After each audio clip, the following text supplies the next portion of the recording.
Me 23 dating Sarah for 6 months. She's perfect except for one thing. Always makes excuses when I ask to meet her family. They're busy, or not ready yet, or they're traveling. Starting to think she's ashamed of me. Finally, she caves and invites me to family dinner. Just warning you, my family is a little eccentric. Eccentric how? You'll see, just go with the flow. Red flags, but ignore them because love is blind. Show up to nice suburban house with flowers for her mom. Sarah answers door looking nervous. Remember what I said about going with flow? Sarah, you're scaring me. It'll be fine, just don't ask questions. Walk into house and immediately notice weird vibe. Family photos everywhere, but everyone looks serious. No smiling in any picture, like old-timey portraits from 1800s. Meet her dad first. You must be Anon, heard a lot about you. Normal enough handshake, then he sniffs me, literally sniffs my shoulder. You smell like uncertainty. Excuse me, what? Uncertainty has distinct aroma, mixed with Axe body spray. Sarah quickly pulls me away. Dad's really into aromatherapy. Aromatherapy or mental illness. Meet her mom in kitchen. She's stirring something that smells like feet. Hello, Anon, welcome to our humble abode. Thank you for having me, Mrs. Johnson. Please call me Mother Patricia. We don't use last names during dinner. It disrupts the energy flow. Energy flow of what exactly? Sarah's brother comes downstairs. Sup, Anon, I'm Derek, but tonight I'm Thunderhawk. Thunderhawk. Yeah, we all take spirit names during meals. Helps us connect with our primal selves. What's my spirit name? We'll determine that based on your aura. This family operates on different level of reality. Sit down for dinner and notice weird setup. Everyone has normal plate except one empty chair. That chair has bowl of raw meat. Who's that for? Uncle Jerry, but he's running late. Uncle Jerry eats raw meat. Uncle Jerry has specific dietary needs. Family starts holding hands for prayer, except it's not prayer, it's chanting. Spirits of the earth guide our digestion.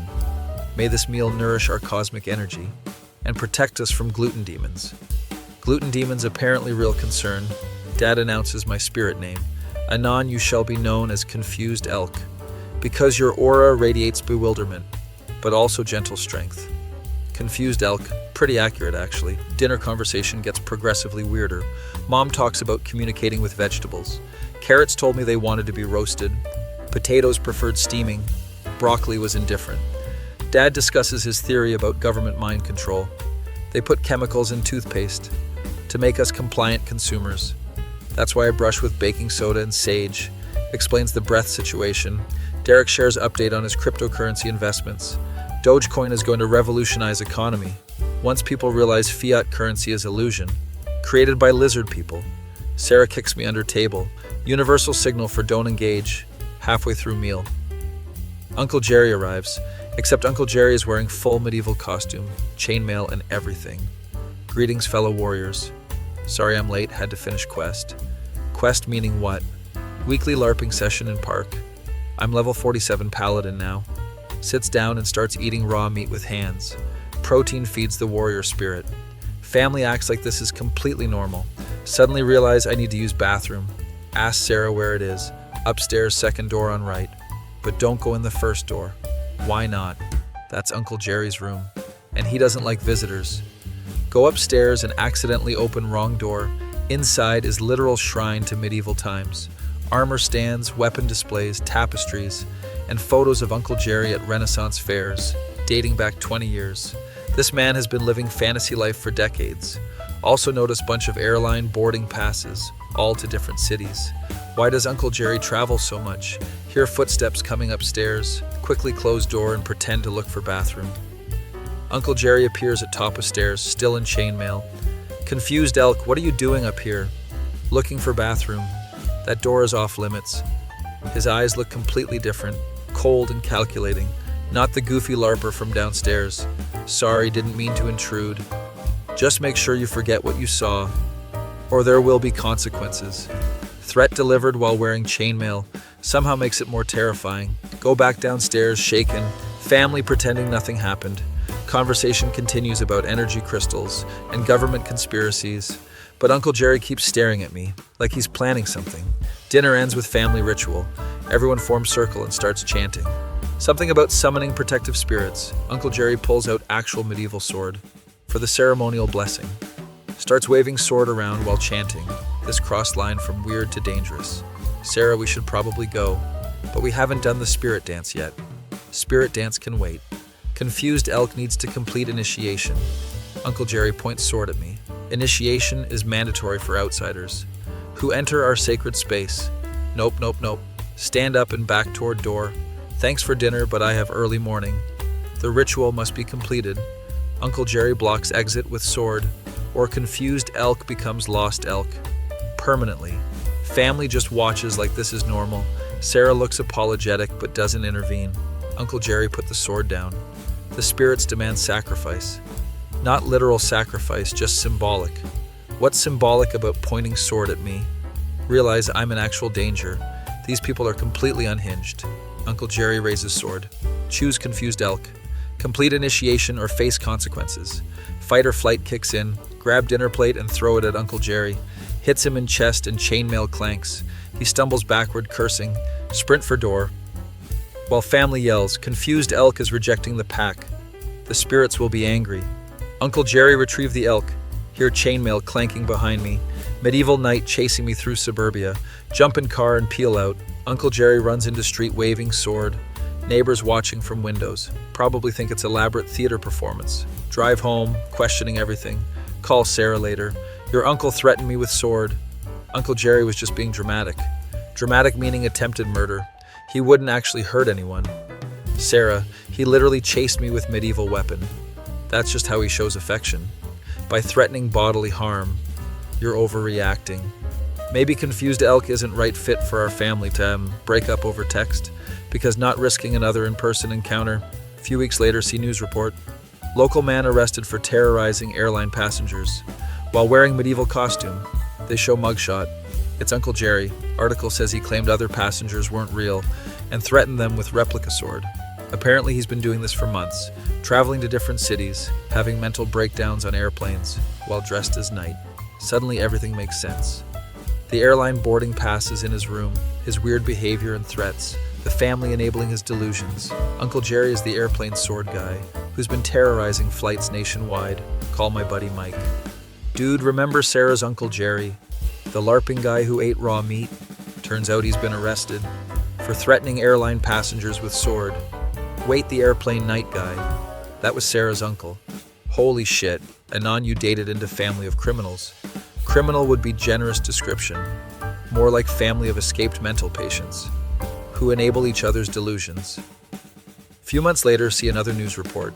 Uncle Jerry arrested again, this time for breaking into Renaissance Fair after hours while wearing armor, claiming he was protecting the realm. Security found him sleeping in medieval tent, surrounded by chicken leg bones. This man has completely lost touch with reality. Realize how close I came to disaster. If I hadn't run when I did, might have ended up in Uncle Jerry's basement, wearing chainmail against my will, being forced to participate in family rituals, involving sword fighting and raw meat consumption, sitting here grateful for normal boring life, where uncles don't threaten dinner guests with medieval weapons, and families don't assign spirit animal names. Sometimes normal is underrated, especially when alternative is dinner theater, performed by actual dangerous people with access to sharp objects and airplane tickets.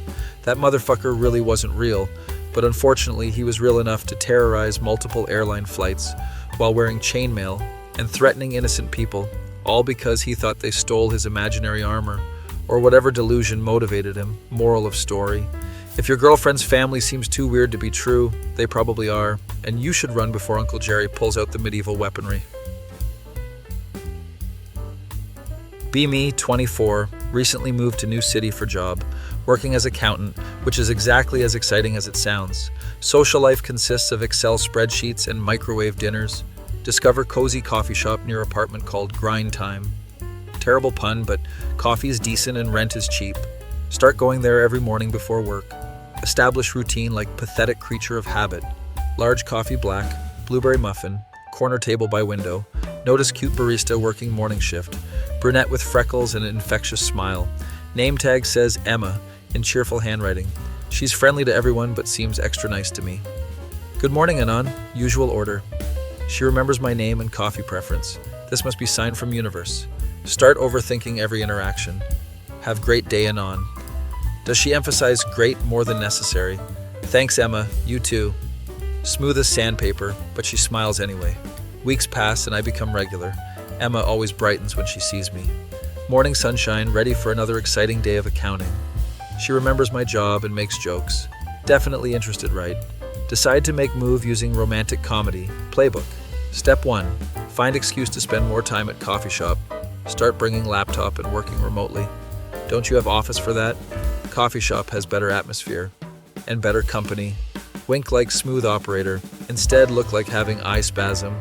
Emma laughs though, so mission accomplished. Step 2. Orchestrate meet. Cute outside coffee shop. Research her schedule and favorite places. Discover she goes to bookstore on Saturday afternoons. Accidentally bump into her in poetry section. Emma, wow, what a coincidence. Oh hey, Anon, fancy seeing you here. Yeah, I love poetry. Grab random book, especially Edgar Allan Poe. Book is actually cookbook titled Cooking with Poe, about making healthy meals on budget. Didn't know you were into culinary poetry. Very niche interest. Have to buy cookbook to maintain charade. Step 3. Create elaborate reason to ask for help. Pretend to organize office party. Emma, you have great taste. Could you help me pick catering for my company event? She agrees to meet after work. Spend entire day researching fake office party details. Invent coworkers and dietary restrictions. Susan is gluten-free and Mark hates seafood. How many people attending? Around 30, but might be 40. Depending on if accounting department brings families. Web of lies growing exponentially. Meet at restaurant to discuss catering options. She's dressed cute in sundress and cardigan. I'm wearing only suit that fits, look like funeral director. So tell me about your coworkers. Panic because all my coworkers are fictional. Well, there's Susan from Receivables. She's lactose intolerant and afraid of birds. Afraid of birds. Long story involving aggressive swan. And Mark from auditing. He only eats foods that start with consonants. Very specific dietary restriction. Emma looks confused but plays along. Your office sounds interesting. We're a very diverse group. Lots of unique personalities. Dinner goes well despite fictional coworker discussion. She laughs at my jokes and seems engaged. Walk her to car feeling confident. This was fun and on. Maybe we could do it again. Definitely. Once the party planning is done.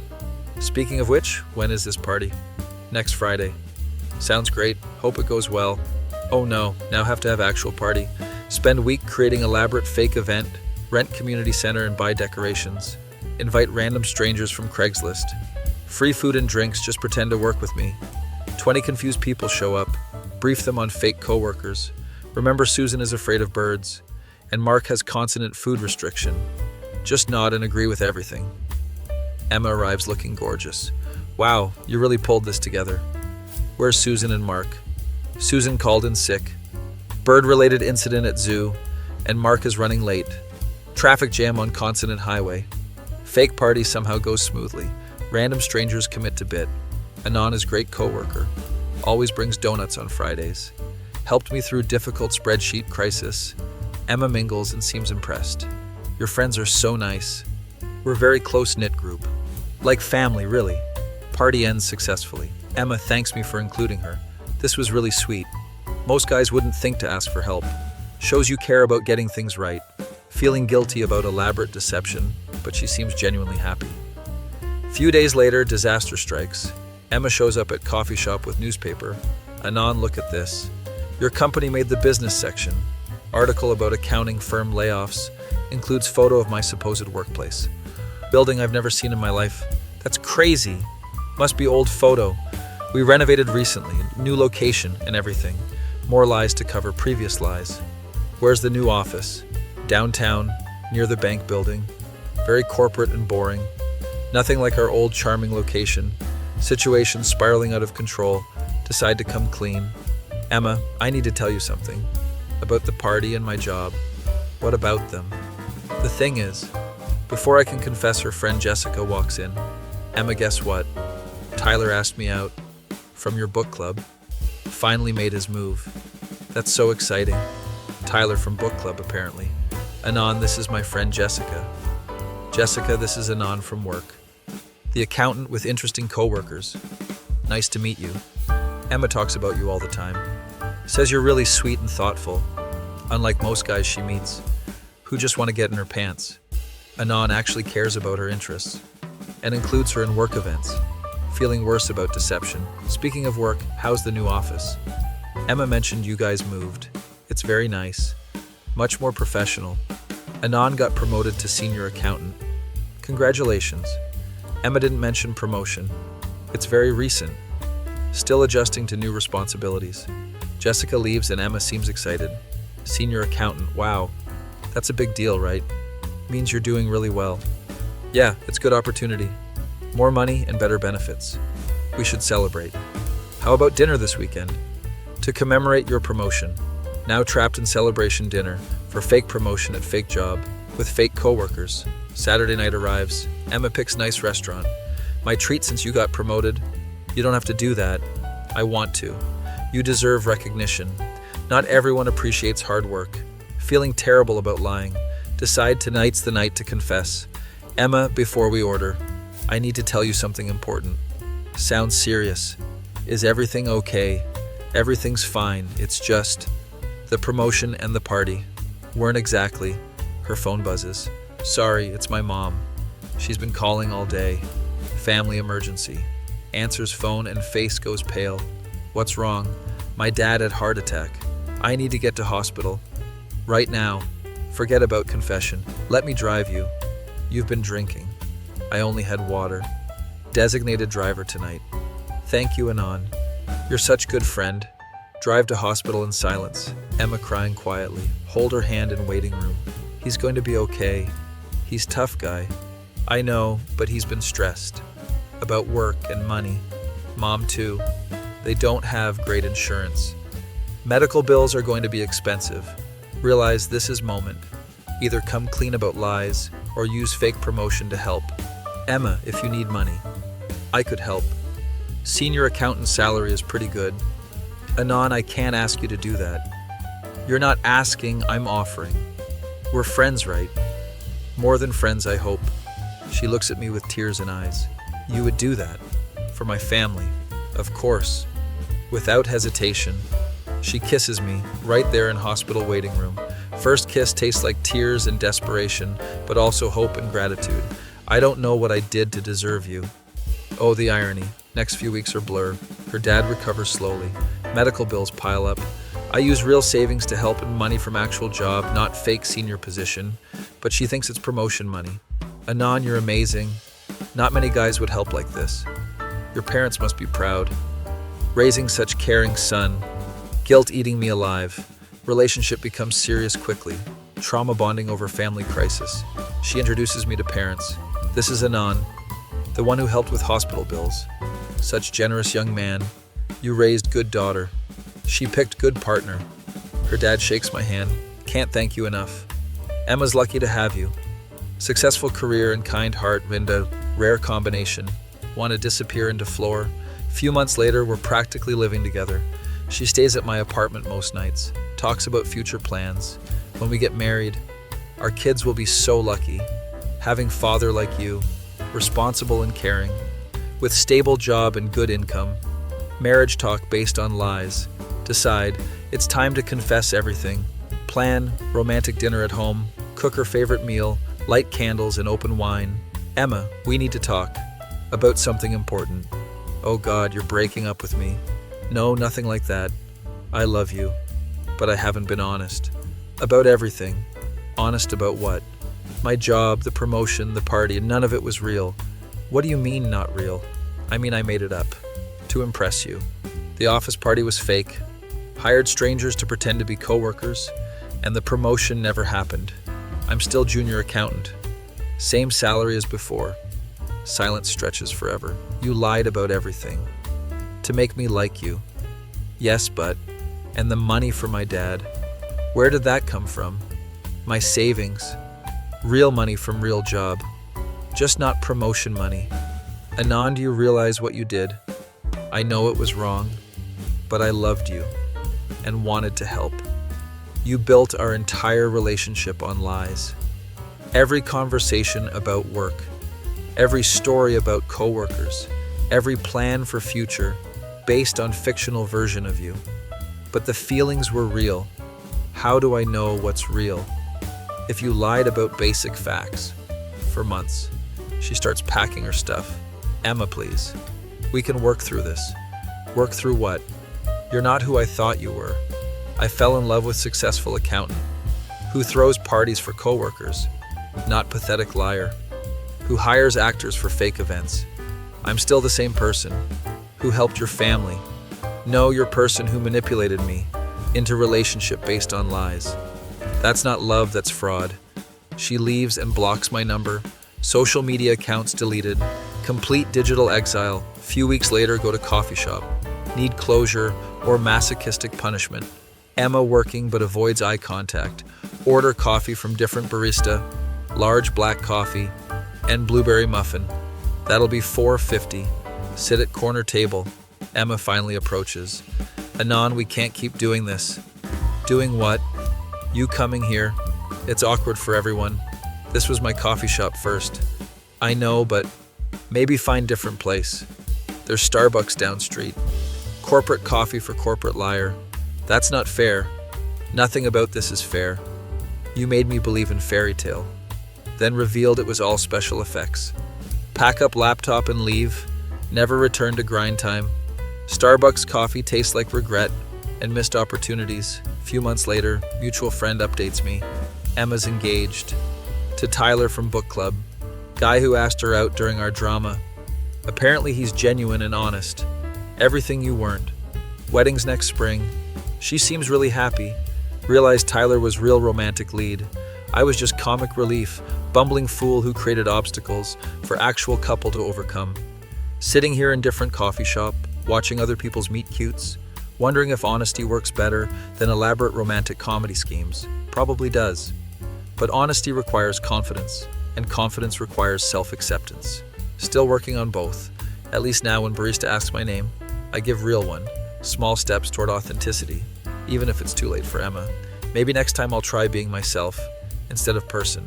I think someone wants revolutionary concept in age of curated social media and dating app personas. But Emma deserves real love, not performance art. Hope Tyler appreciates what he has and doesn't need fake promotion to feel worthy of her attention. Some people are just naturally enough. Rest of us have to learn hard way.